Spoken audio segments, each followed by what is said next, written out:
Hello, viewers. I'm Nathaniel Rosenberg, and welcome to the very special, very last season finale of your favorite Emerson College debate show, Speechless. Tonight, we talk about very important issues such as hot dogs, famous Emerson TV shows, and super cool presidents. And we have a pretty cool surprise for you. This is definitely the best set of topics we've ever had, so get ready, set, speechless.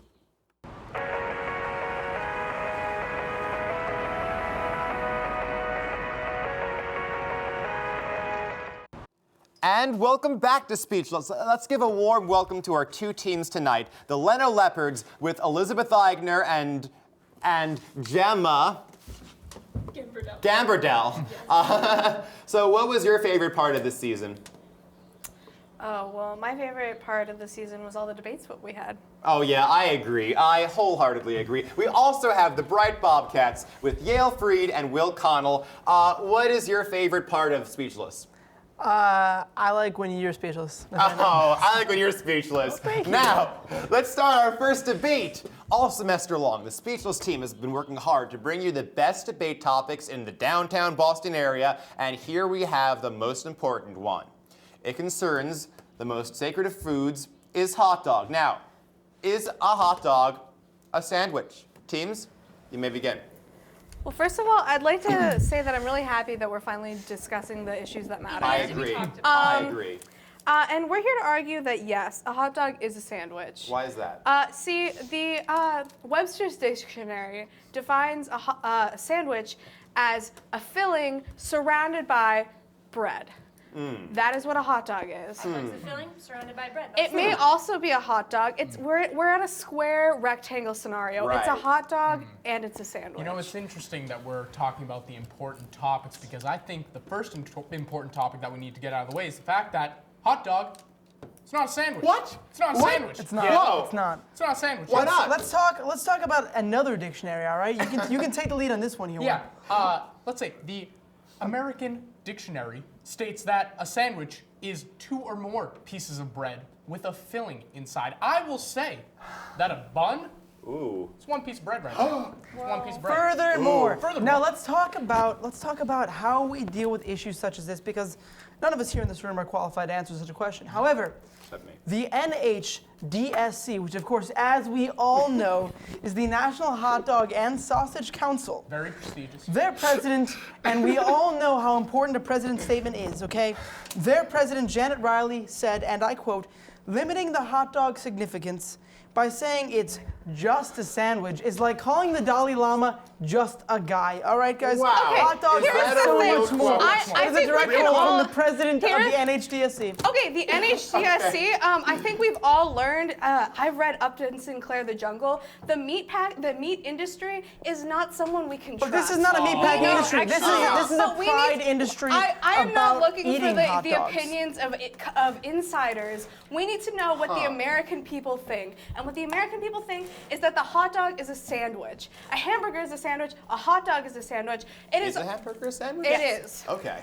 So we'd also We're willing to confirm, in fact, that a hamburger is a sandwich because, as American Heritage Dictionary so clearly says, 2 or more pieces of bread with a filling inside is a sandwich. However, as has been made clear, a hot dog is 1 single piece of bread with a single piece of meat in between. to that, We also have, I'm really actually glad that you brought up the National Hot Dog Council because the Huffington Post article about this where Dan Pashman says that they're actually a lobbyist group. They're a front for major hot dog and sausage companies. They're not credible or objective. If you want a credible source, you should go to the New York State Department of Taxation and Finance because they issued a tax bulletin saying that the hot dog is considered under the umbrella of a sandwich and should be subject to the same sales tax. So New York State and the government is telling us that a hot dog is a sandwich. So do you want us to believe a lobbyist group? Well, you know what? I'm going to put this the out here. New York government. State is one of those heavily taxed states in the country, and for them to take such a popular American food and try to impose such a weighty tax They're on just it. saying it's under the umbrella of Yeah. sandwich, such as a You know what? calzone, technically, If we- or an if- A Uncrustable. calzone is not a It's sandwich. actually defined as If a sandwich. If any one man tries to tell me that a calzone is a sandwich, I don't want to listen to their opinions on a Their hot dog. legitimate definition of a calzone is that it is under a sandwich, like an Uncrustable or a croque And is a madame. pizza a sandwich It's to you, a piece ma'am? of What a is this filling Is a covered pizza a sandwich But to a you? pizza is Wait. not Filling. enwrapped in bread. It is bread. The hot dog is enwrapped in bread. I'm sorry, a Therefore, pizza it is is made by a sandwich. single piece of No, bread not with pizza. a filling No, a calzone. and meat, A calzone. and Not then pizza. can be eaten. Don't- if don't you wrap your confuse the pizza, is issue it then a here. Hold on, sandwich? hold on. Okay. Calzone response? is A technically sandwich sandwich. is so much Hold on. more. Hold You see, on, but yeah. I'm also glad It's an that you bring umbrella. up the So issue many of things. 2 pieces of bread. Let's look at one of the #1 products sold for children's lunches in America, the Uncrustable sandwich. It is peanut butter and jelly wrapped in one unending piece of bread. It's crinkled around the sides. That's There not- are many that's not Uncrustables real. in my There day, is all no, right? there is no separation. Pizza And That's I am cute. going to make the argument that there is a pie, okay? That is a pie. That's not That true. is a single piece It of is baked, literally of called baked the dough. Uncrustable sandwich. You're saying That's what Uncrustables it are says pies. Is on that what the you're I saying? think we Saying can that make that if a argument. sandwich doesn't have a crust, it's We're not a just sandwich. saying So there hot are other dogs are things not we sandwiches. expect. We're saying that the sandwich definition is broad. You know what, I'd like to get back to it's Hold a on. point. large Guys, umbrella we don't have term. time to get back to the real point because real we're out of time. But there you have it. I didn't know Crustables were pies. I would make that argument. Now, Sir. let's see what our judges think. Please welcome our very special judges for the night. Championship team, Devin Francis and Peyton Lewis, and I can't believe I'm saying this, but Emerson president Lee Pelton. Judges. Hey guys. So I guess I'll start the judging process. While I do admire the passion from both sides of this debate, I think that the Leno Leopards missed a vital opportunity in neglecting to mention the various toppings that may be included in a hot dog that may better subject it to sandwich status. At the end of the day, I'm not ready to call the Dalai Lama just a guy. Gotta go with the bright Bobcats.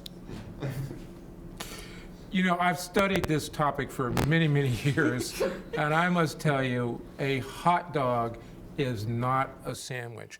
I know that in this postmodern world, we would like it to be a sandwich, and it could be a sandwich if you put it on the street and a truck rolled over it and squashed it together, and you had 2 pieces and some filling inside, then it would be a sandwich, but until that happens, it's a hot dog.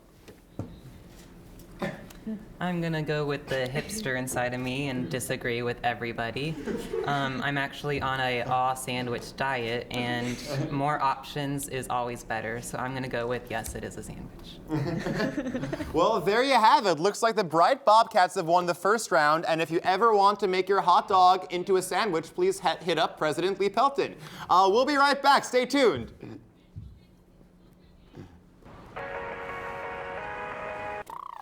Welcome back to Speechless. Hot dogs aren't sandwiches. Let's go on to our next debate of the night.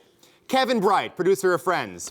Max Muchnick, creator of Will and Grace. These 2 alums are one of the first things you tell people when you tell them that you go to Emerson College. Each worked on landmark shows that give lots of current Emersonians hope. The question is, though, whose sitcom was better? Max Muchnick and Will and Grace, or Kevin Bright and Friends? Which show is better? Now, you did not win the last round, so you will begin. Okay. Well, we believe that Will and Grace is actually the better show. Now, we're not denying that Friends is a very funny, great show, but we would have to argue that Will and Grace is better because it actually did a lot for the gay rights community. A lot of people in the 90s who were, very prejudiced against gay people had never really met a gay person or really interacted with one. So when they saw one on TV and they realized that, the stigma wasn't really true or anything like that, Right. It actually helped a lot. It's won a lot of GLAAD Media Awards. It's given a lot of people a voice, and it takes its place among other groundbreaking shows. So we have to just say that it is better for those reasons. Strong opening argument. What do you guys think? Incredible argument, but let's talk about the years in which these shows came out. Friends came out in 1994, Will and Grace in 1998. It is important to notice one major factor, though. Will and Grace could not exist without Friends. Friends opened the door to shows of this sort, shows that we could have real human people having real human conversations, facing issues in the city, facing issues such as money and unemployment, and issues that really did plague modern day people, contemporary individuals, and that type of show, Will and Grace's style of show could not exist without Kevin Bright opening the door for a show like Will and Grace. So while I would like to agree with you in that Will and Grace was such an influential, powerful show, The real question here is, what is the better sitcom, okay? And when we talk about what is the better sitcom, we are talking about enjoyment. We're talking about entertainment. So let's take a look. But let's take a look at one of the biggest entertainment reports in the world, the Hollywood Reporter, okay? This is an Inside Press magazine, and Hollywood Reporter, which releases a listing of best shows of all time, ranks Will and Grace at a very impressive 22nd best show of all time.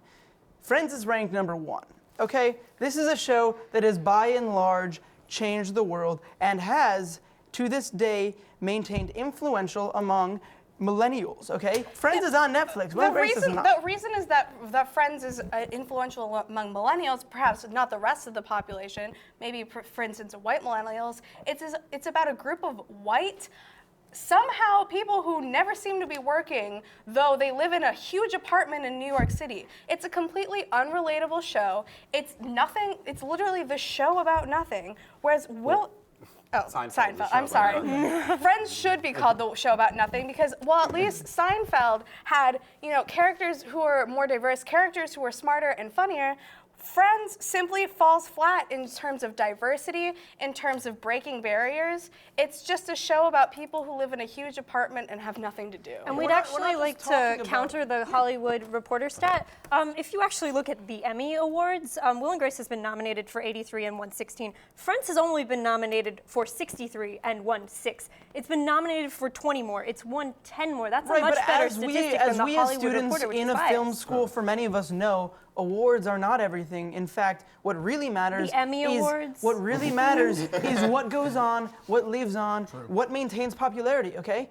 I really don't watch a lot of 90s TV shows, okay? I don't at all, but you know what? I can tell you pretty honestly, I've watched nearly every single episode of Friends and maybe one episode of Will and Grace. But that's you. And that's not everyone. We speak, but the whole point is that Friends has maintained its relevance to this day, and for that reason is a better sitcom. Sitcom refers to situation comedy, and in that sense, that situation, that comedy has lived on, and for that reason, and that reason alone, not influential, whatever, it is a better sitcom because it has applied and it has maintained relevancy with so many individuals. Better can be applied to how it affects our culture, how it affects our society. There's so much more. Yeah, I mean, Friends might have had the Rachel haircut, but Will and Grace improved lives for gay people and also opened up conversations about Jewish culture as well. We look at it and you see an opening for who you can be and who is on TV. The reason Friends was so successful is while it didn't break any barriers. It didn't do anything for anybody. It's true. I agree with your point on the breaking of barriers for Will and Grace, but let's also look at the overall lasting impact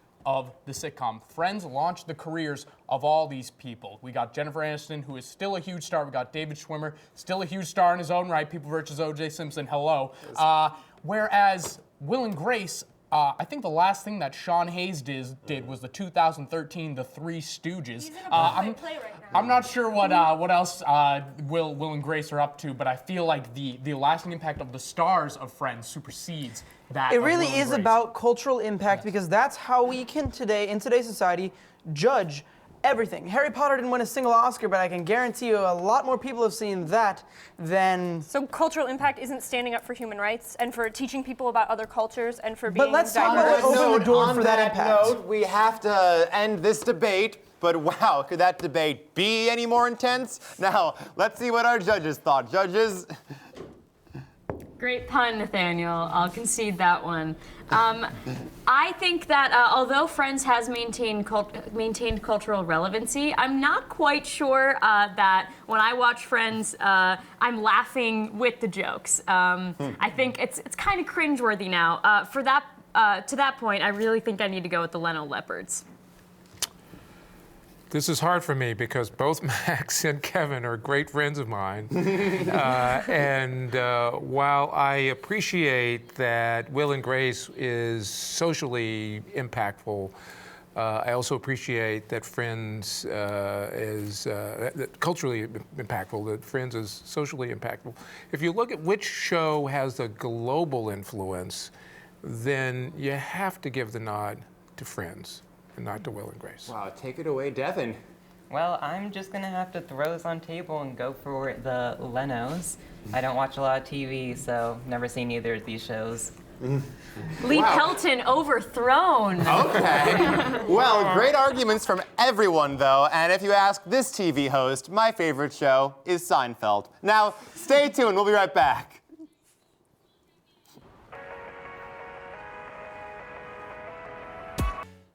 Welcome back to the Speechless finale. The teams are neck and neck. Who's going to win this last debate? Let's find out. So, the debate with President Obama wrapping up his final term and President Pelton finishing up another successful year at Emerson College. It seems only fair that our show should also conclude with a debate that's been chief in our minds. Who is the best president of them all, Barack Obama or Lee Pelton? From running the USA to running the ERAs, it should prove to be a tight race. Anyway, take it away, teams. So you did not win the last debate, so you will start out. You know, Nathaniel, it is very tough to debate a question about presidents with a president in the room. It is. It's very difficult. I'd like to hear your totally unbiased opinion. Some presidents don't wear some heroes don't wear capes. We got a hero in the room right now, Lee Pelton. But best president, gotta go with Barack Obama. Huh, why is that? Barack Obama has done so much for this country, from the Keystone Pipeline all the way to keeping our troops safe. President Obama is doing great and wrapping up his final term. Yeah. You know, let's again, like he said, elephant in the room, but in this case, president in the room. It is very difficult, but nevertheless, Obama makes what we do here possible. President Barack Obama makes liberal arts schools that focus on education the way we do and the way President Pelton does. He makes that possible by fighting for our rights every single day, by working in Washington, potentially by having to skip our incredible debate show. He didn't respond to our invitation. President Pelton did. We thank you for that.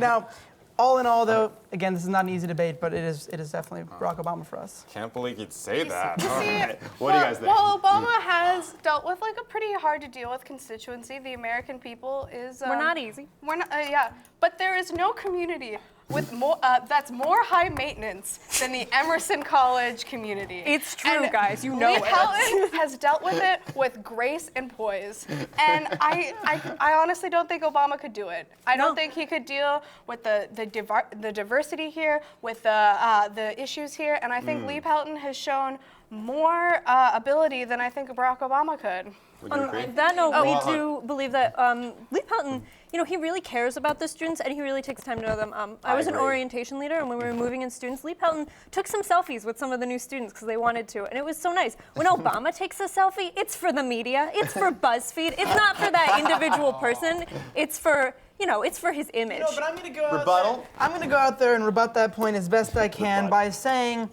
that one of these individuals is responsible for over 300 million people and for being a symbol for the entire world. Now, you brought up diversity. It's Barack Obama.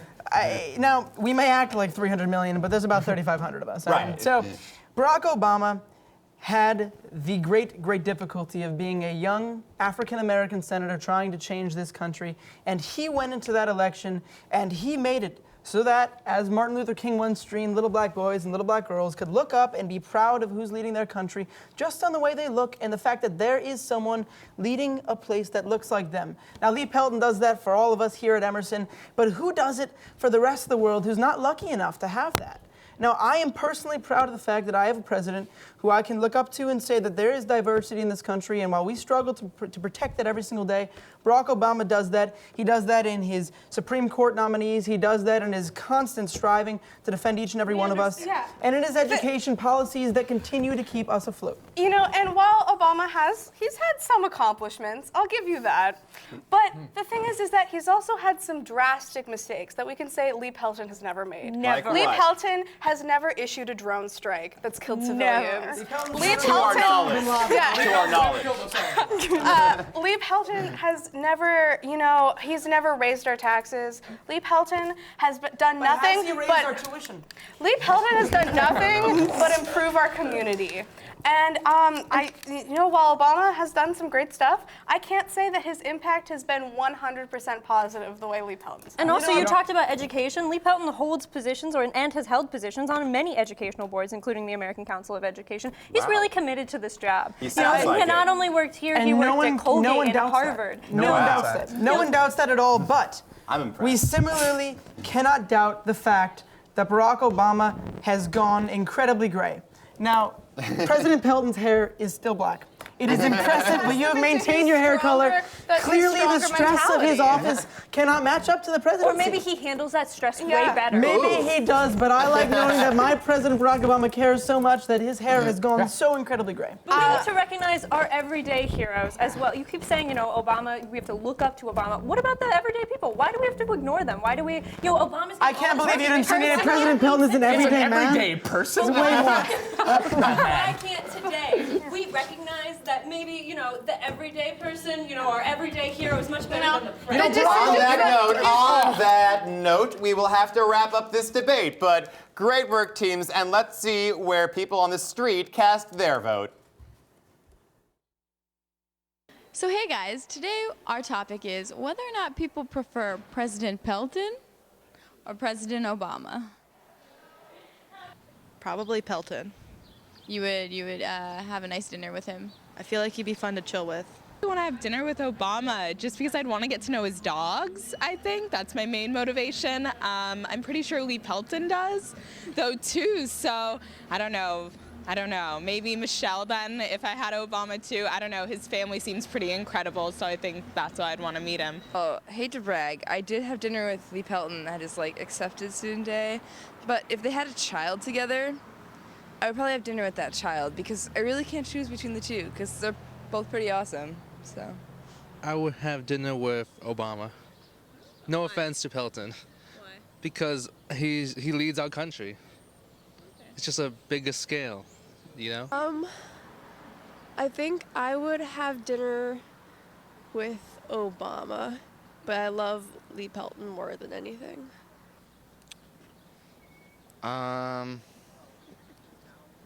It's a good question. It's nothing against President Pelton. It's just I haven't met him yet. And I'm sure he's a total G, but Obama and I, we go way back. We met in 2008. We shook hands. So kind of like to reunite the flame, or no, what is it? Reignite the flame? There we go. That's what it is. Obama will always have my heart. President Obama. I'm sorry. I should give him the respect he's owed. We're gonna take a quick break, but don't worry, Speechless will be right back. Welcome back to Speechless. The teams are neck and neck, and let's see what the judges have, and we'll hear their totally unbiased opinion about who is the best president. All right, Yale and Will, or Whale, as I like to refer to you. Nice. Thanks. While I do admire the guts it takes to defame the name of a president, I do have to give this one to the Leno Leopards. I think that there were lots of great points, and I'm definitely not making this decision because President Lee Pelton is standing right next to me. Of course not. Well, President Obama is someone that I admire deeply. His stance on immigration, on healthcare, on gender rights, and so he's going to go down in America as one of the greatest presidents. And so it is with deep humility that I would like to say that I am the better president. Because he may be president of the United States, but I'm president of Emerson College, and there's nothing better than that. Wow. Devin? Well, I'm gonna risk it for the biscuit. What? YOLO. What? Thanks, Obama. There you have it. Looks like we know who the real greatest president of all time is, and it's President Lee Pelton. Thank you all for watching. I can't believe you guys would say that, but you still both debated very well, and we'd like to say a big thank you to everyone who helped make Speechless what it is this semester. Our debaters, our judges, our host, our crew and EPs, and President Lee Pelton and the Emerson channel, and of course you, the viewers. Thank you everyone for a great semester. Until next time, until fall, stay speechless everyone.